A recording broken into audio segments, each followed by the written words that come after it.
मुझे उम्मीद है कि each and every brother from UK will contribute tomorrow. कल बहुत अहम दिन है, सबका एक ही मदनी काम। कल के दिन का टॉप प्रायोरिटी हमारा मदनी काम टेलीथॉन है, मदनी एहतियात मुहिम है। यूके टाइम 9 AM से समझ ले टिल लेट नाइट आपकी दावत इस्लामी की एक ज़बरदस्त हेल्प करने का दिन है। अगर हम सब अपना पार्ट प्ले करें, एक तो अपना यूनिट दें जितना दे सकते हैं, उसके बाद अपने मैसेजेस करें, फिर आप कोशिश करें कि लोगों को फ़ोन करना है। कल के दिन में आप मदनी चैनल देख रहे हैं, प्लीज़ देखें और प्लेज करें।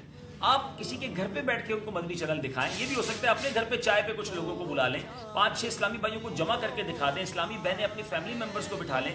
तो इस तरह जितने ज़्यादा से ज़्यादा व्यूअर होंगे, उतनी ज़्यादा से ज़्यादा कॉल्स आएंगी, उतने ज़्यादा से ज़्यादा ट्रांसफ़र होंगे।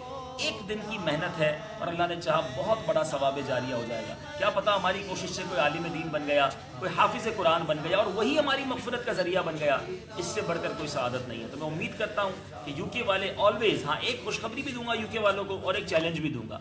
खुशखबरी तो ये है कि ऑलवेज़ पाकिस्तान के बाद पहले नंबर पर यूके आता है टेलीथॉन में बिलखुसूस। लेकिन अब और ममालिक भी पर तोल रहे हैं। तो देखिए अब यूके को टफ टास्क कौन सा कंट्री देता है। इंडिया वाले भी बड़े मोटिवेटेड नज़र आ रहे हैं और मुल्कों वाले भी हैं, और यूके वालों को इस बार भी अगर फर्स्ट आना है तो मेहनत ज़्यादा करनी होगी।